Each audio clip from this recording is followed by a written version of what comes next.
Hello दोस्तों, कैसे हो? आई होप आप बढ़िया होंगी। मैं भी बहुत बढ़िया हूँ।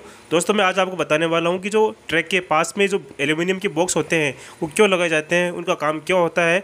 तो आइए इस वीडियो में देखते हैं। सबसे पहले इस एल्यूमिनियम के बॉक्स के अंदर एक्सेल काउंटर रहता है। एक्सेल काउंटर का काम होता है ट्रेन के जो एक्सेल रहते हैं उनको काउंट करना। दोस्तों, ये एक्सेल को काउंट करके बताता है कि 2 पॉइंट के बीच में ट्रेन पास हुई है नहीं हुई। इसके अलावा एक्सेल काउंटर का काम होता है ट्रेन की स्पीड को चेक करना और इसके अलावा ट्रेन की जो डायरेक्शन है, किस डायरेक्शन के अंदर ट्रेन गई है उसके बारे में बताना। ये सारी इन्फॉर्मेशन ये कंट्रोल रूम को बताता है और कंट्रोल रूम फिर चेक कर लेता है। अब बात करते हैं ट्रेन का जो एक्सेल होता है वो क्या होता है। तो यहाँ पे एक बोगी दिखाई गई है। इस बोगी के अंदर 2 एक्सेल है। जो 2 पहिए को जोड़ने वाला एक रोड है इसको बोलते हैं एक्सेल। तो एक बोगी के अंदर 2 एक्सेल होते हैं और एक कोच के अंदर 2 बोगी होती हैं। तो जैसे कि मैंने आपको बताया कि एक बोगी के अंदर 2 एक्सेल है, तो 2 बोगी के अंदर 4 एक्सेल हो गई। मतलब एक कोच के अंदर टोटल 4 एक्सेल होते हैं। तो अब मान लेते हैं एक ट्रेन के अंदर 20 कोच होते हैं। ठीक है दोस्तों, बेसिकली जो कोच है वो डिपेंड करते हैं ट्रेन के रूट पर। किसी में 12 कोच भी होते हैं, किसी में 24 कोच भी होते हैं। तो अपन मान लेते हैं कि 20 कोच होते हैं। तो एक कोच के अंदर 4 एक्सेल हो गई। तो टोटल एक ट्रेन के अंदर कितने एक्सेल हो गई?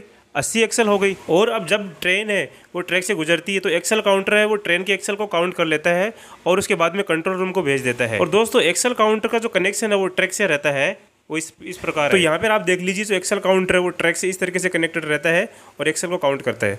अब बात करते हैं कि एक ट्रैक के ऊपर 2 एक्सेल काउंटर रहते हैं। ठीक है दोस्तों, जैसे कि मैंने आपको बताया था।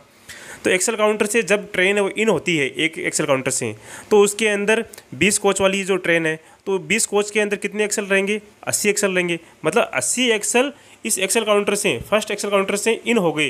तो उसके बाद में जो 80 एक्सेल है वो सेकेंड वाले एक्सेल काउंटर से अगर बाहर हो जाएंगे, इसका मतलब ट्रेन गई।